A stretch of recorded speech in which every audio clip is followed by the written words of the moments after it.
Planning a new custom home or remodel project isn't just designing a project. It's the steps you need to take before you even contact your architect or designers that you should look within and answer your own questions so that when you're ready to begin your project, you walk in empowered and that you can empower your designers and your construction professionals to meet your expectations. Most homeowners wait for the sun to shine, the snow to melt, the rain to subside, the flowers to bloom, and then start thinking about their project. But that's not the best time to start planning your project. You as a homeowner over the winter can do a lot of self-discovery so that you can empower your designers and your construction professionals to hit the bullseye for your expectations. We're going to go into the studio and we're going to talk about a planning process that you can take all by yourself, and I'm going to help guide you through that. So let's go into the studio and listen in. All right, welcome back, everybody. I'm your home building coach, Bill Reid. And so you've been following along, hopefully, and you know we've just wrapped up a pretty deep dive into design limitations, all those zoning regulations and setbacks and lot coverage requirements, all that fun stuff that affects what you can actually build. And that's been a great series. And we've covered a lot of ground there. And I'd recommend when you start to really seriously think about designing to start with the beginning of that series and learn everything that's going to blindside you. But before we go any further into this big master world of design series I've been working on all last year, I want to hit pause and I want to talk about something that's really critical now.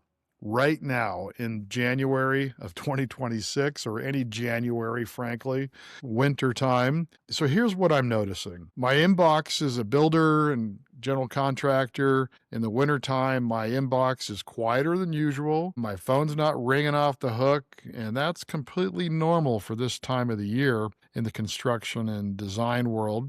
And most homeowners are kind of in hibernation mode themselves.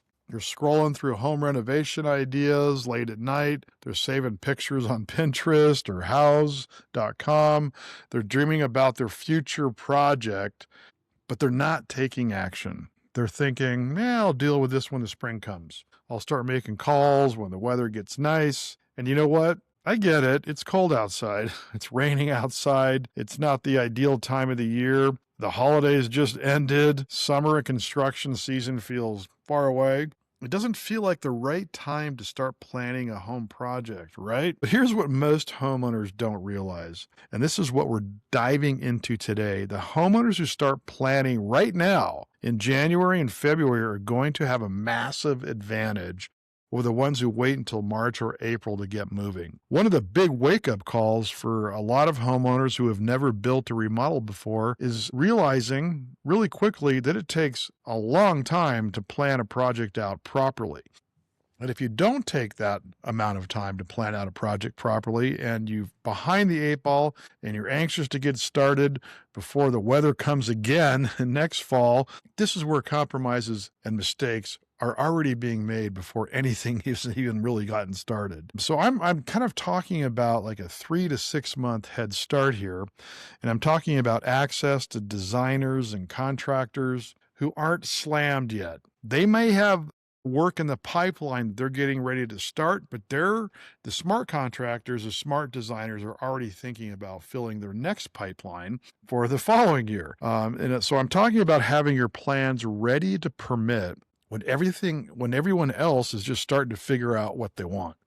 So today's episode is all about timing, specifically why winter planning is your secret weapon for home building and home renovation, planning a large remodel project. We're going to talk about what actually happens when spring arrives and everyone starts calling architects at once. We're going to revisit the discovery framework that I introduced way back in the beginning of my podcast episode, because I really feel like this is one of the most important aspects a homeowner can do that I don't hear a lot of people talking about in order to position yourself to achieve your expectations. That's what it really boils down to. But if you missed those episodes, or if you need a refresher, now is the perfect time to dive into those episodes after this episode. Now, forgive me, that was my first episodes that I've ever done before, so I may not sound quite as good or smooth as I'm talking now, but give it a shot.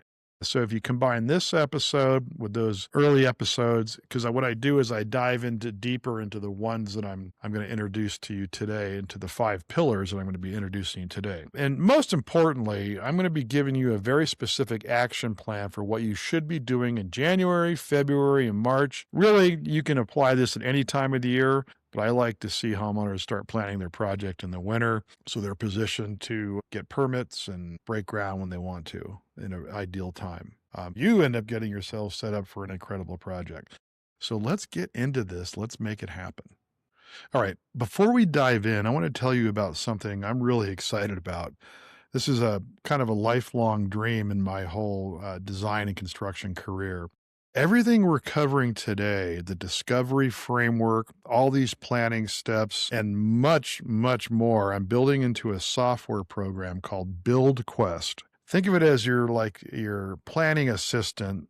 His name's Quinn, who walks you through every single step we're talking about today and more. You answer questions, and Quinn guides you through creating your complete discovery package, so that you are empowered as a homeowner and you actually empower your design team. So between the two of you, you're on the same page. Now, this application is not launched yet. It's in deep into development right now. But if you go to buildquest.co right now, you can reserve your spot to be an early beta tester and get notified when we launch. And what I'll be doing is I'll be doing a private launch for the people that do sign up, and I'll probably need about 50 people of design pros, construction pros, and homeowners to give me real feedback so that I can make sure that I'm addressing every single need as much as possible. Now, I'm also going to try to throw together a planning workbook for this episode and the other discovery episodes in the beginning of the podcast. And this is something that you'll be able to download for free after I publish this episode. So look for that. I'll put it in the show notes here at the podcast, at the YouTube channel. And even if you go to theawakenhomeowner.com, you'll see a blog post there about this exact episode, and you'll be able to download it there. And it's for free. And if you do download that, that'll automatically sign you up for the BuildQuest soft launch invitation. And I won't be pummeling you with tons of email or anything, so don't worry about that. All right, so let's get into why winter planning changes everything.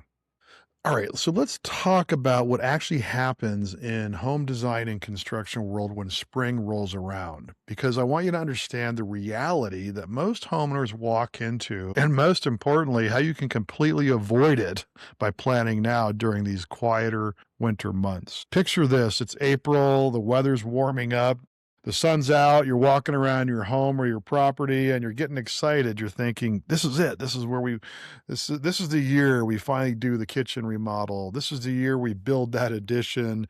This is the year we break ground on our custom home. Maybe this is even the year that you go out and try to find a parcel for your custom home. Sound familiar? Here's what happens next. You pick up the phone, you start calling architects, you start reaching out to designers. And you know what you discover? Everyone else had the same idea at the same exact time. This is the reality. Starting in March, architects and designers get flooded with calls. I'm talking flooded. Good architects and you want a good one. They often book out 3 to 6 months, sometimes even further, depending on how busy they are. Contractors are already lining up their spring and summer projects by February. By the time April rolls around, they're committed, they're scheduled, and they've got their crews assigned. And this is one of the biggest surprises that I've experienced. I mean, hundreds and hundreds of times when people walk in the door, they just didn't really realize that it took time to plan a project. That's what it really boils down to. And that's what we're going to try to pin down for you today.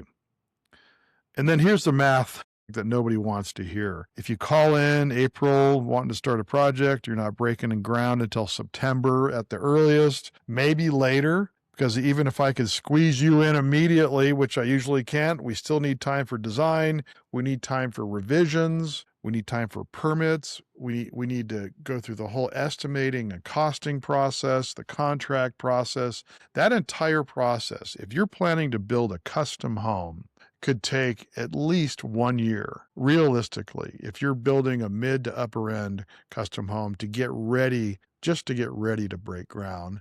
And sometimes it's longer. It just depends on the complexity and the size of the project. Sometimes it's shorter. If you're using prepackaged plans, like for a project that just need engineering, maybe you can start sooner. But in general, it can take an awful long time. For remodels and renovations, if you start planning in January, you might be able to break ground in the spring or summer. And that's something to keep in mind as well. So that's kind of the spring reality. Everyone's calling at once, and the best professionals are already booked. You're competing with 10 other homeowners for the same architect's attention. You're settling for whoever's available and not necessarily who you actually want to work with. So think about it. You're actually making compromises on your project before you even design anything. And that's with the designers. So it can lead to frustration, rushed decisions. It leads to settling for second choices, and it pushes your timeline way out beyond, I'm sure, what you were hoping for. All right, so now let me show you, what's different about right now in the middle of the winter time. My calendar has openings. My architect friends have bandwidth. Contractors are doing estimates, planning their spring schedules. This is the quiet before the storm, and it's exactly when you want to be making your moves. Think about it. When designers have more time, you get better attention. Your initial consultation isn't rushed.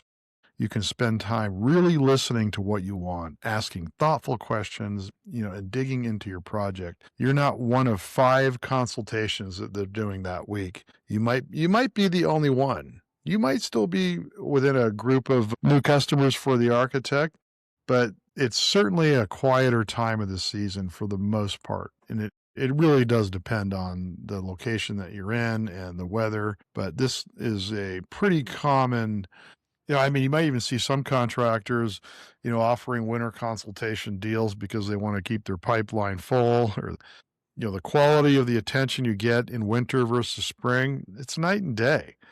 And here's the timeline advantage. If you start planning in January or February, you can be ready to build May or June for a remodel project or for a very simple new construction project when the weather's perfect. But if you wait until April to start planning, you're looking at September or October, or maybe in the dead of winter to be prepared to start your project, and maybe later. So you've lost the whole summer construction season. So this is key. It's important what your expectations are. You could certainly start your planning your project in the spring, in March or April, for a new custom home, but you should probably be thinking realistically that you wouldn't be able to break ground until the following April or May or the following summer. And that's perfectly fine too. It's just that you understand that, because if you don't understand that, that is where expectations start to crumble. And before we move on, I want to talk about something that doesn't get discussed enough, and that's the actual financial cost of waiting. Not just the time cost, but real money that homeowners leave on the table when they don't plan ahead. So when you're rushed, you make expensive decisions. You don't have time to shop around. You don't have time to get multiple bids. You don't have time to really think about your choices, and that costs money. Those compromises cost your expectations. So limited contractor choices means less competitive bidding. If only 1 or 2 contractors are available when you need them, you're paying whatever they quote. There's no competition driving prices down. So design mistakes, changes you want to make during construction because you didn't think things through during planning. Those are the biggest budget killers. Change orders are expensive, way more expensive than taking the time to get it right in the design phase. And change orders are kind of a funny dynamic. It's not necessarily that you actually decided to change something from one thing to another, but you actually added scope of work to the project because it wasn't thought out or planned out thoroughly. So in my business, I have change orders and I have extra work orders, 2 different things. Change orders suggest that we're changing something that was already in the scope of work. An extra work order is adding something completely that was never included in the project. Now, those are the ones that are really mess people up, and that is because it can add additional cost to the project, additional delays to the project, and really drive a wedge into some of the relationships that occur on a design and construction project. So this is what happens is you rush through the project, the plan details are not thorough enough, scope of work is not thoroughly defined or completely missed, and this is a large contributor to why people run around saying, "Oh my God, I blew my budget. I blew my budget. My contractor is blowing my budget." Well, this is a really big part of the problem is incomplete planning by being rushed to get a project started is one of the biggest problems.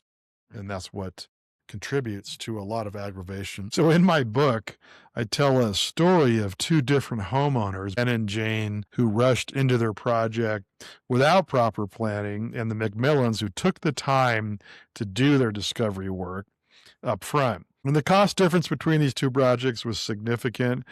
And I'm talking tens of thousands of dollars, if not more.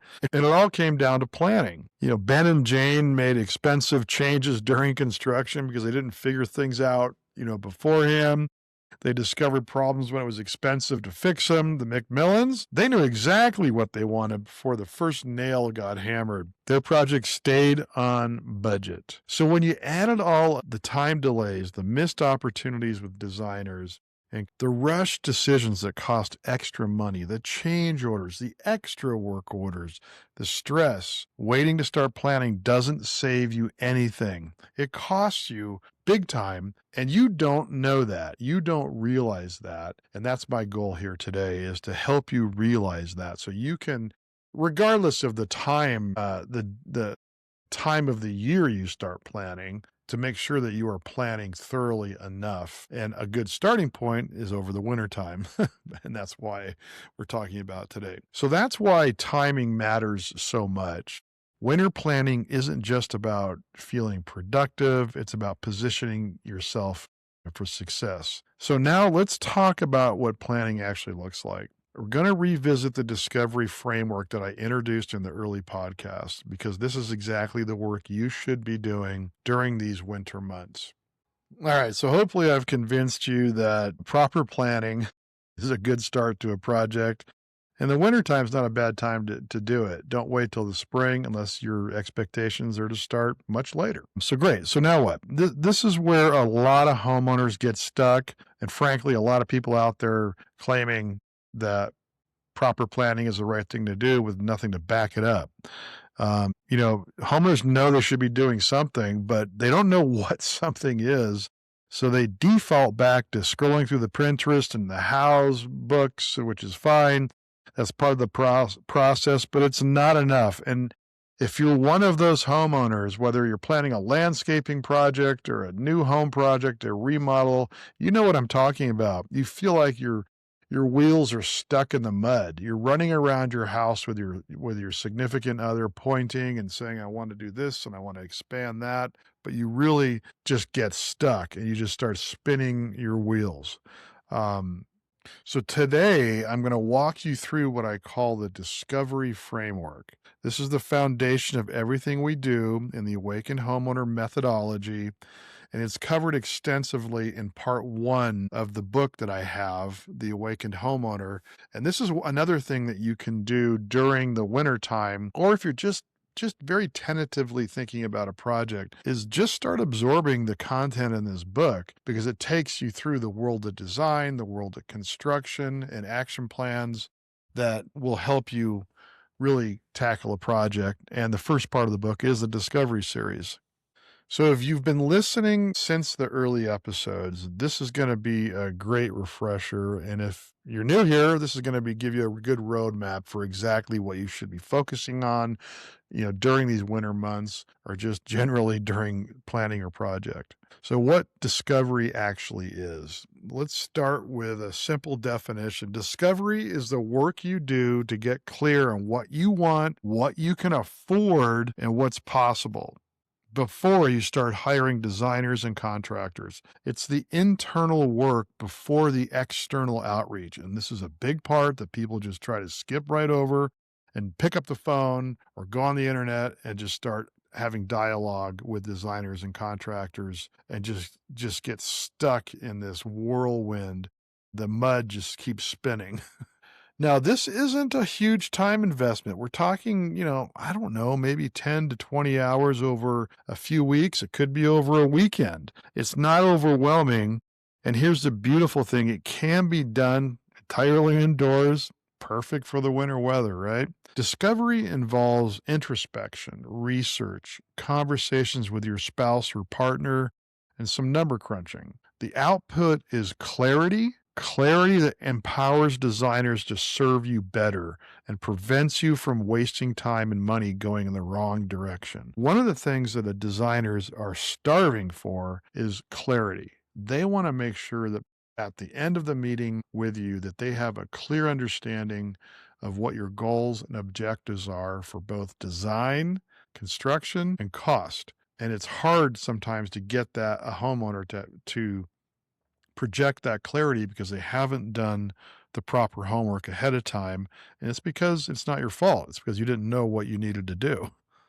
So think about it this way. If you walked into a doctor's office and the doctor immediately started prescribing medications without asking any questions about your symptoms, your medical history, your lifestyle, you'd walk right out of there, right? You'd think that doctor was crazy. Well, that same principle applies to home projects. If you walk into an architect's office and say, design me a house without giving them any context about who you are, what you need, what you can afford, how much you want to invest in the project, how are they really supposed to help you? They can't, not effectively. You can eventually get there with them, but you're going to spend a lot more time and money with the architect, and the architect's going to be sent on different little paths trying to figure you out, trying to figure your project out. So why do that when you can spend a little bit of time in your own home, just the two of you or your family sitting together, talking about what you really want and how we're going to get that to them. So the discovery is about doing that homework ahead of time so that when you sit down with professionals, you can have productive conversations that actually move the project forward. So I will be honest with you, the discovery work, it can actually feel a bit overwhelming when you're, staring at a blank page, wondering where to start. That's exactly why I am developing BuildQuest, which is an AI-powered planning assistant named Quinn that literally walks you through every question that we need, every step of the discovery process. It's kind of like having me sitting next to you asking the right questions at the right time. And I've broken that application out into 4 modules, which is your project profile, it's your vision spec, how we help you determine your vision and your style DNA. It's called the cost compass, where we help you do some early financial planning and budgeting and establishing investment goals. And we even help you find the pros to help you do that. This application is not launched yet, but you can reserve your spot at buildquest.co to be one of the first to get access when we go live. So that's discovery at a high level. Now, let me break down the 5 pillars of the discovery framework. These are 5 areas you need to address during your winter planning months. And by the way, these are exactly the 5 areas Quinn will guide you through when BuildQuest launches. All right, pillar 1. Personal profile. The personal profile is something that's extremely important to share with your prospective designers and contractors, but mostly your designers, because in the world that I live in, you design a project first before you break ground. In the world I live in, your first point of contact is a designer, not your contractor. I do hear a lot of people reaching out to contractors to begin with, but they always end up circling back to the architect or the designer to get the project plans and specifications pulled together. One of the first things you can do to protect your expectations is get as comfortable as you can with sharing your personal lifestyle with your designers. And that could be your history, your relationship with your other family members, who they are, what are their names, how old are they, what are their interests, what are your interests. So who is going to actually occupy the home? This is a really big part of what an architect does is they actually call it programming. And this is the beginning of programming a project from an architect's perspective, is they want to know the human element. What is your family dynamic? How old are the kids? If you have kids, what's your lifestyle actually like day to day? Are you planning to have more kids? Or are you planning to have no kids? Are you planning to have grandma and grandpa move in? Are you planning to build a soccer field in the backyard? There's just all kinds of things that a architect would appreciate as much as they know about you in order to tailor the designs towards your goals, towards your personal objectives. So the exercise here is to write what I call a lifestyle snapshot. And we don't want to make this overly complicated. This could literally be a paragraph of you talking about yourself, your significant other, your family members, your existing home today. And if you're planning to build a new home somewhere else, the comparison and contrasting of your existing home, what you love and you don't like, and what you prefer in your new home because of your lifestyle. That kind of crosses over into the next pillar. But the idea here is to write a narrative, write a paragraph. And in the BuildQuest application, after you answer a few questions, we actually write it for you. And then you'll be able to edit it and change it and tweak it. But we learn a lot about you in the questions that we ask. So pillar 1 is a personal profile. Don't skip over that. Give the architects and the designers something to sink their teeth into, so that visualize yourself sending off an invite to your project to an architect in preparation of planning to meet with them face to face at your home or at their office. But the objective here is for them to understand who you are before you even meet them. Let's put it that way, so that they can start to get their head in the game and understand who you are. So think about it that way, that you're trying to achieve that. You want them to know who you are before you actually meet with them face to face by sending them a quick paragraph.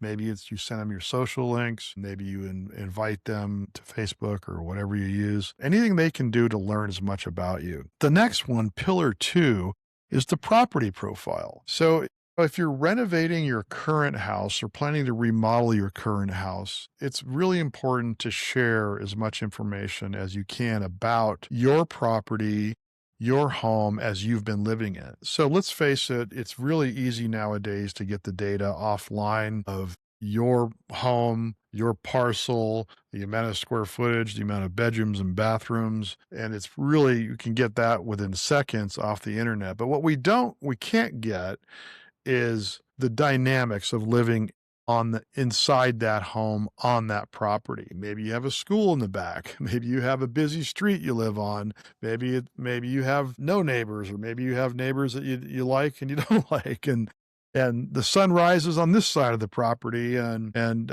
falls over here.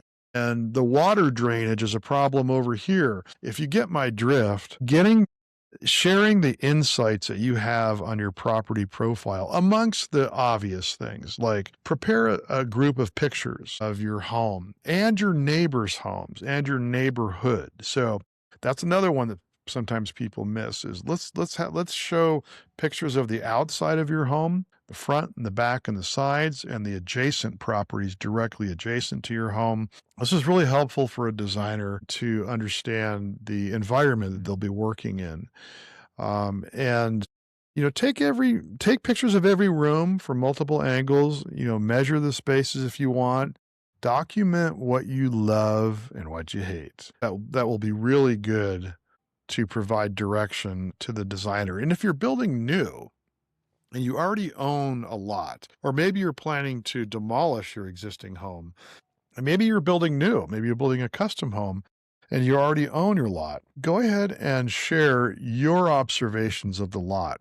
The slope that it has, the orientation that it has. Providing pictures, video is even helpful too. Video is helpful in any of these aspects of the property profile. The sun exposure is always a really important one. And of course, you can figure that out using mapping tools, but It's supplementing that with the actual experiencing the property live, you spending the weekend out there at different times working on the property that you're planning to build. Sun comes up, goes down, things like that. The trees, everything else that you can think of that you can't get off of a satellite image or a Zillow link. This kind of documentation is gold for your design team, and that gives them a baseline understanding of what they're working with.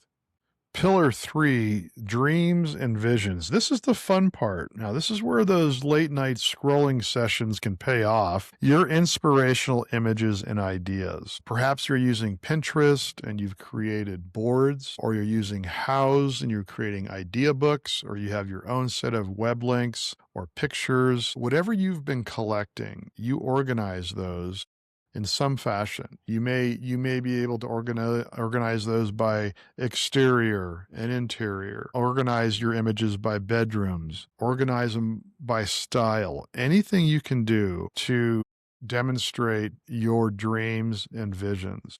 And I call them your dreams and your visions and your ideas. And I break those down. Your dream home is how you're just seeing kind of the big picture of your home. That could be one image. And then your visions are your different perspectives of your home and the different rooms and the different spaces. And then the ideas, it's almost like drilling deeper each one of these dreams and visions and ideas. And your ideas are specific examples of what you want your mudroom to look like, or what you want your primary suite to look like. But one thing I want you to be careful with is don't spend too much time coming up with solutions. Ideas can kind of bleed over into solutions, especially in remodeling work.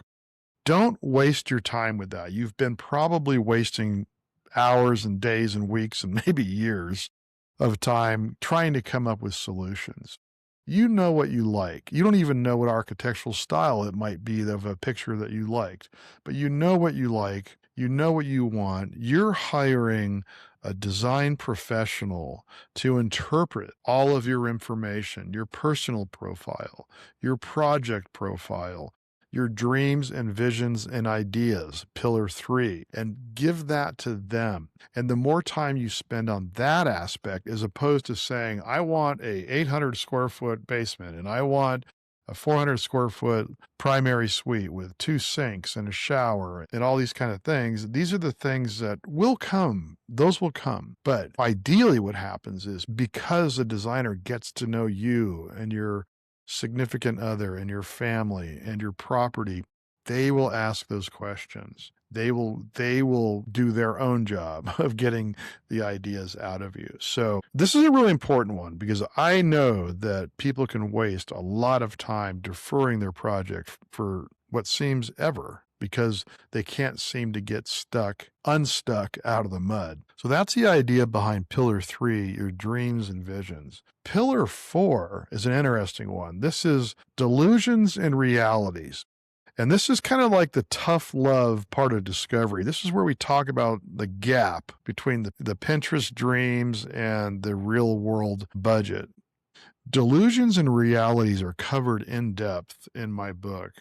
And the idea behind pillar 4, it's almost like just to walk right by it, because there are delusions out there. It could be as simple as your neighbor across the fence telling you how much their project cost. It could be the HGTV channels you're watching and how it takes a week to build an entire house. It could be all kinds of things that I cover in the previous podcast episodes that you just have to let those go. As I look at the book in this discovery section, there are a lot of things I cover in the delusions and realities, and a lot of them have to do with other people's perceptions of how long it takes to do things, how much things cost, working with design and construction people before you actually engage with anybody for your own project, listening to everything they have. You kind of have to put that all away. Don't let that affect your expectations on a project. You're going to build a new set of expectations, and you're doing that with the discovery process. And then as you get into conversations and design work with your design professionals, this is when you start talking about your new set of delusions and realities that'll come into play specific to your project, not all this random stuff that you hear all over the internet and Facebook groups. People that say they built their home for $100 a square foot, stupid things like that. But but pillar 4, you can read through the delusions and realities section in the book, or you can go back to the podcast episode about this important part. Put it aside, be honest with yourself, and let the design professionals that you pick help you with all that. Pillar 5, the infamous budget. And this is probably the most critical and most avoided pillar. And I talk a lot about this in the previous podcast episodes. Nobody really wants to talk about the money until they have to. But here's the thing. If you don't do this work up front, you're going to have painful conversations during design when your architect comes back with something you can't afford or don't want to invest in. Or worse, you'll start construction and run out of money halfway through a project.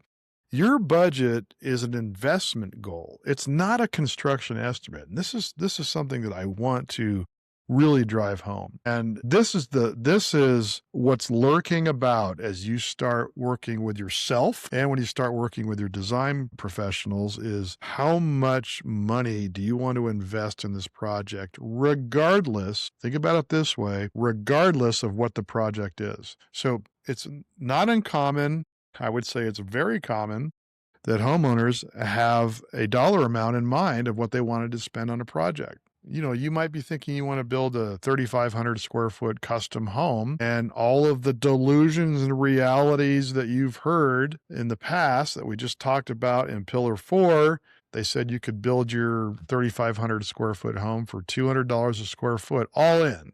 So now you can, okay, I've got a $700,000 budget for my project, right? But you don't want to tell anybody that because you think you're buying a car and you don't want to get sold a bill of goods. But this has got to be the biggest mistake that people make. Because number 1, they don't establish a realistic budget to begin with because of, for whatever reason, the delusions that they've heard. And number 2, they don't share it early enough with design and construction professionals. Number 1 killer of projects, of relationships, both personal and business. And this is something that you have to really, really think about. So your budget is an investment goal, not a construction estimate. You will be getting to the construction estimate part of the project much later when you actually have something to estimate, when a contractor has something to estimate off of, such as plans and specifications. But it's just really about how much you can realistically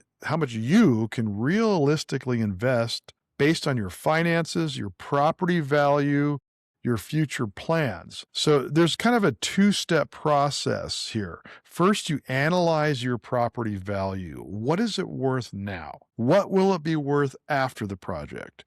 Then you build your budget based on what makes financial sense and what you can actually afford. Now, there's quite a few variables here. Number 1 is you can look at a project strictly from an investment perspective. In other words, if I own a $500,000 home and I put $500,000 into it, I'm now into it $1 million. And you look around your neighborhood, are there any $1 million homes in your neighborhood? If there are, study them, look at them. If there aren't, and everything's much lower than that, then you need to really consider, do I care? Do I want what I want because I'm remodeling my home for my life, for the rest of my life, or do I want to move out in 3 years after the kids graduate from high school? I mean, this is the kind of things that you have to think about.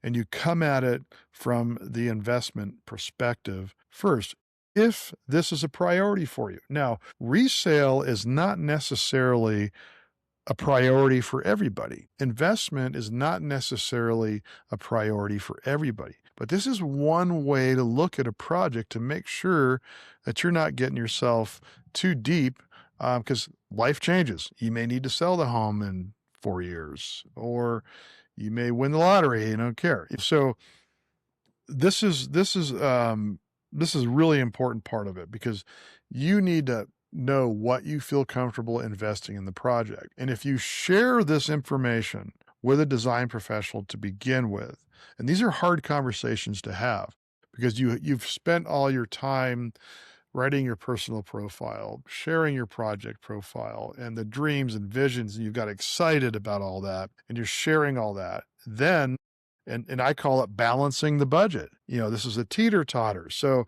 you're just riding high on all of this fun, exciting things that you're finally getting your head around because you're using this discovery methodology, but there's going to be a budget that balances it back out. I mean, even people that have unlimited funds sometimes still think this way too, because they have other things they want to do with their money. But for most people, it's a really important aspect of a project, and that you need to make sure that you feel smart about it, or at least you have the information to make smart decisions. In other words, you could say, oh, screw it, I don't care.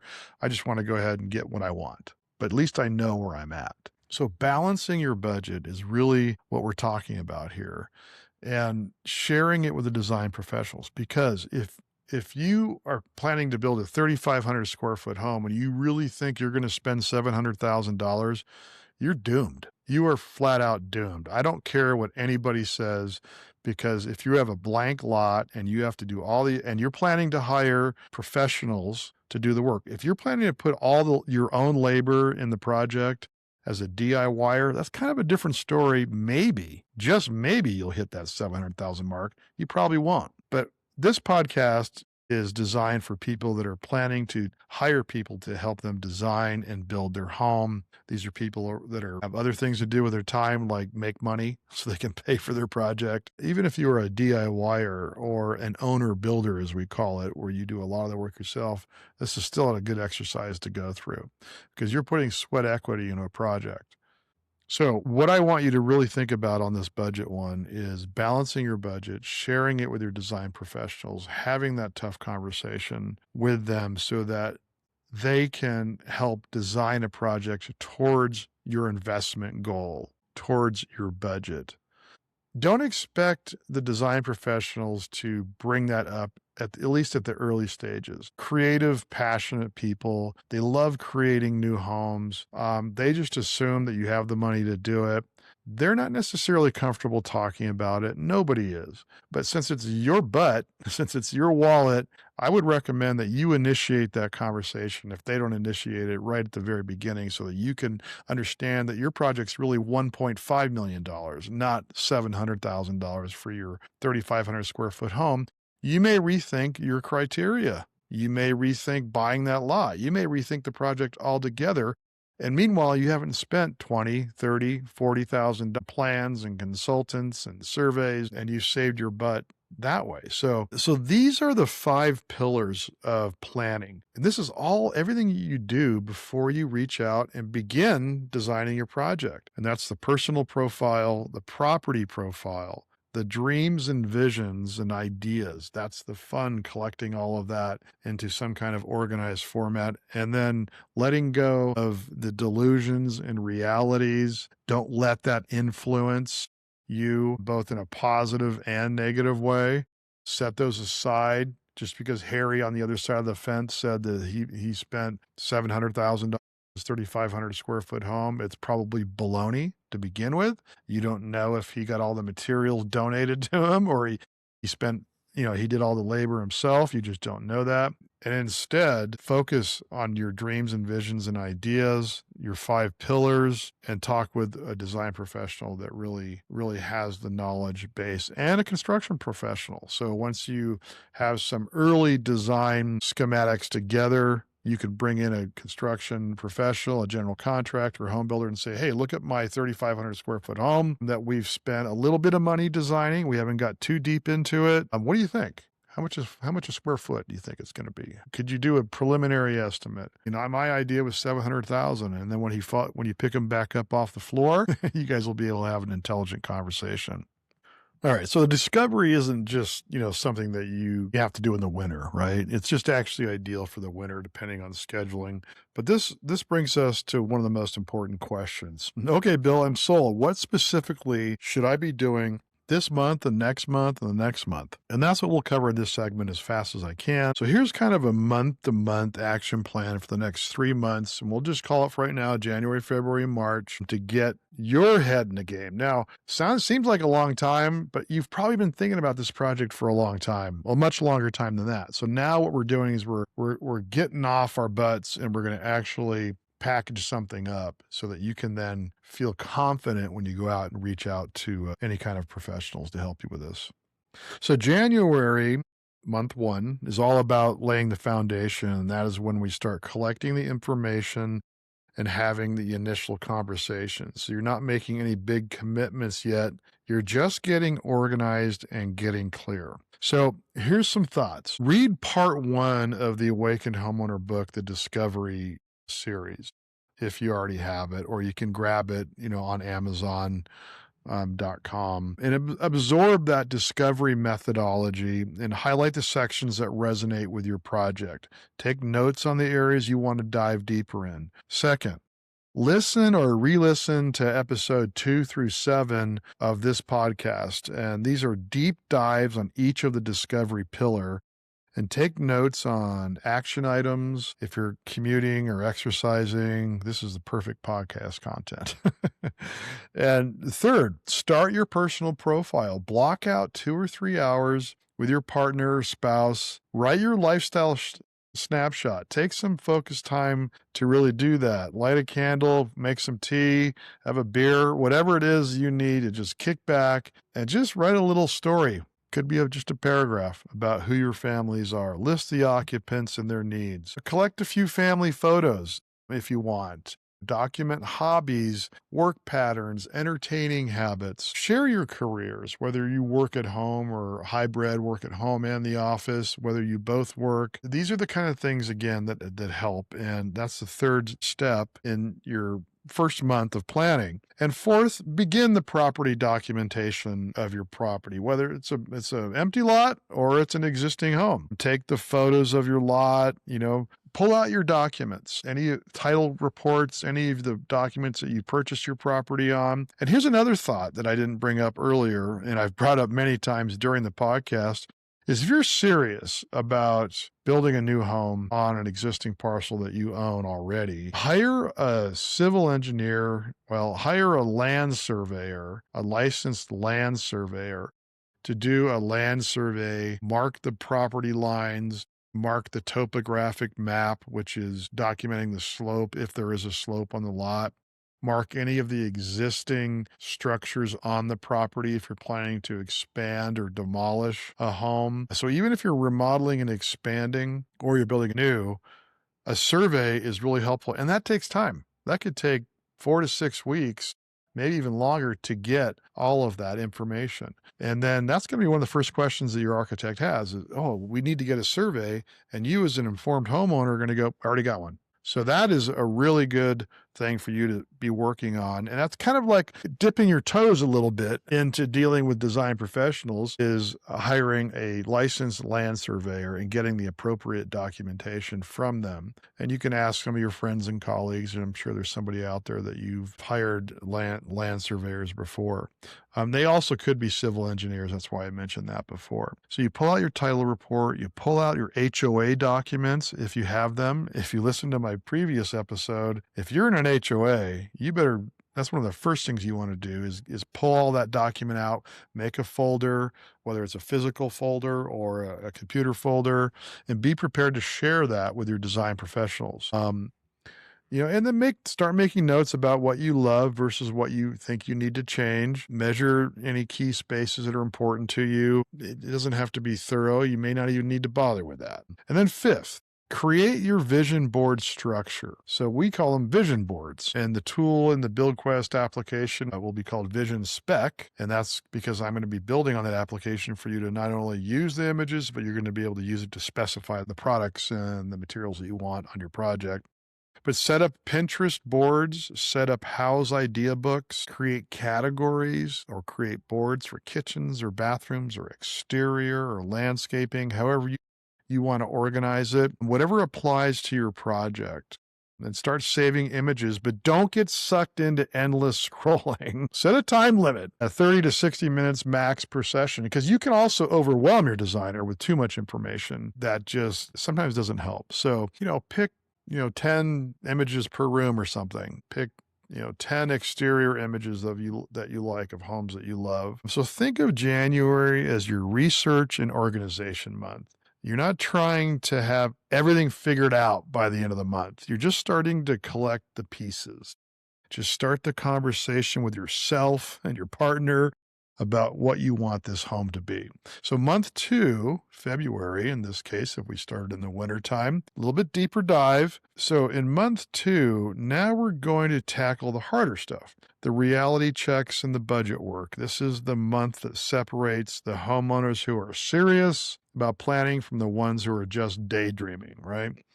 And some of the exercises in month 2 can kind of push you out of the daydreaming vortex that you might have been in and really start to get traction with your project, or it might wake you up and say, oh my God, I can't do this. So either way, you're going to get closure one way or another. So here's what you should do in your month 2 planning is complete your dreams and visions work. That takes time, but at some point, call it done. And then finalize your design statement. And we didn't talk too much about that earlier in the episode, but a design statement is a term that designers use, and this is a 1 or 2 paragraphs about how you want your home to feel. Organize all your inspiration images, identify specific features you want, materials, fixtures, styles, create a must-haves and a nice-to-haves list. That's something that designers always appreciate. And you can go to whatever level you want. If you're an experienced homeowner and you know what architectural style you like, that's great. If you aren't, try to figure out what architectural style you like and then use that within your search terms. And again, here's an example of where the BuildQuest app is just going to do all this for you. And I'm just so anxious to get this out to you. So second, part of the budgeting process is doing some research online. Go ahead and do it, but be a little leery of what you hear about, but check it out. You can compare your Pinterest dreams to other projects out there. You can join some Facebook groups and start asking those questions. Personally, I can't stand the Facebook groups because I think a lot of it's a bunch of malarkey. I have seen some really good, knowledgeable people in there, but more often than not, they aren't. But start, get on some forums if you want. Go to Reddit. That's also another one. Talk to other people that have done projects, and just start getting a sense of what is being talked about out there in the world of construction costs. But don't put too much weight into it. But it's just kind of good to get a sense, a pulse of what's being talked about out there. And don't always gravitate towards the cheapest numbers that you hear, because that's another tendency of homeowners is, $100 a square foot. Maybe I can get it for 75, So what you really want to do is you want to do some own financial introspection work, we'll call it, where you pull your own financial documents together. You research your current home value. You could use Zillow, for example, to understand the value of your home pretty quickly, and it's probably pretty darn close. I know there's a lot of people out there critical of Zillow, but if you're in a typical urban or suburban neighborhood with other other homes that are similar nature, you're probably going to get pretty close. Look at the recent sales in your neighborhood. Whatever data you can find, they call that a comparative market analysis, CMA, in the real estate world. So you're going to figure out that your homes in your neighborhood sell for,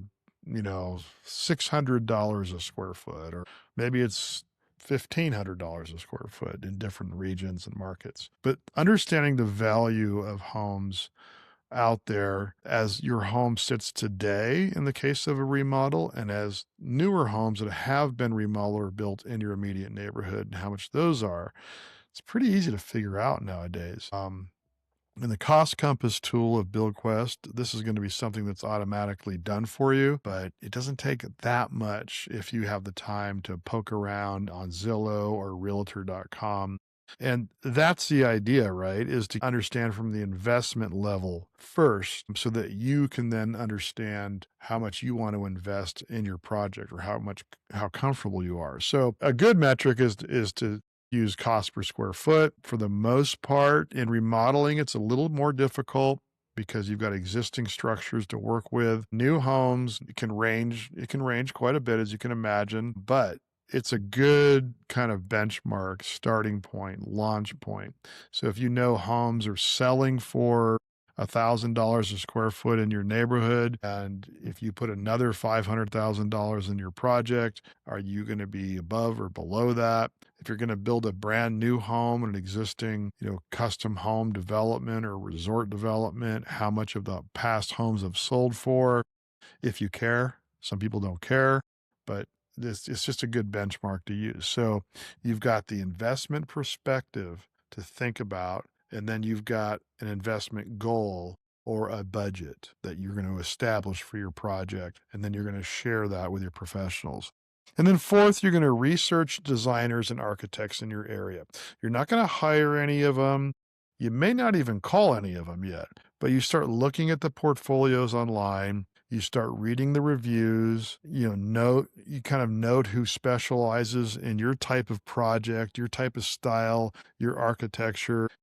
Pay special attention to ones that have worked in your neighborhood or in your area or in your zip code or in your city or town or county, because they're going to be the ones that know the most about getting a project approved through the county or through the city. Understand your HOA. If you're in an HOA, if you happen to get a referral from an architect that's worked in your HOA before and you like them and you like their style, you may want to move them up the list because they've gotten projects approved before through your HOA. And that's the previous episode that I just finished, which is a biggie for the world of HOAs. And there's even a free download there for managing a project through HOA.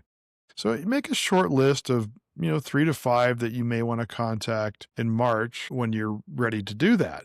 So February is often when the clients have their come to Jesus moment when, with the budget. And this is when couples sit down and realize, okay, we've been dreaming about this $200,000 remodel, but we can realistically invest $125,000. What does that mean for our design? And yes, that can get uncomfortable, but it's way better to have that conversation in February over coffee than in May when you're sitting in an architect's office looking at plans that you can't afford. But this also can be where you might discover you can afford more than you thought. So the point is just to get clear. Ultimately, you're going to face your design professionals and your construction pros with these numbers, and they're going to help you kind of rein that in or expand that out. So February is a little bit of the reality check. And March is month 3 is kind of where it all starts to come together. March is where you transition from an internal discovery to external outreach. And this is when you start having conversations with professionals. But here's the key. You're not walking into these conversations empty-handed. You're walking in with your discovery package with you. Everything we've been building for the last couple months, you are prepared. And I got to tell you, when a design professional sees a client walk into their office with something in their hands and it's a discovery package, or maybe you've even shared that ahead of time with them before you're meeting with them, they're gonna appreciate that. They're gonna feel like you might be the kind of client they want to work with. They might feel like it's going to be a very efficient design process for them if after reviewing your discovery package, they feel like you're really focused. And hell, it might even affect their fees. If they think they're going to be able to help you in an expeditious and productive and effective way, maybe that'll be reflected in their fees. Who knows? But that is the idea here, right? But the primary objective is to share and achieve your expectations and not send everybody down rabbit holes thinking you like this style, but it's really that style. And my budget's 700,000, but it's really 3 million and, things like that. So this is what you want to do in March. Finalize your discovery package.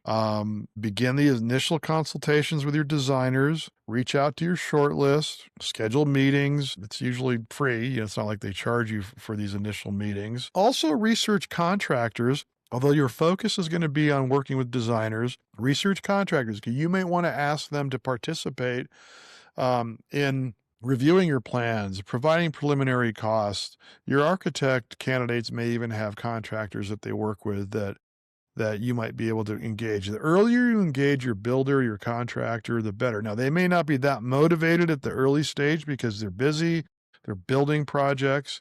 But if you offer to pay them for their time, that also sends a message to them that you're a serious homeowner, you're a serious client.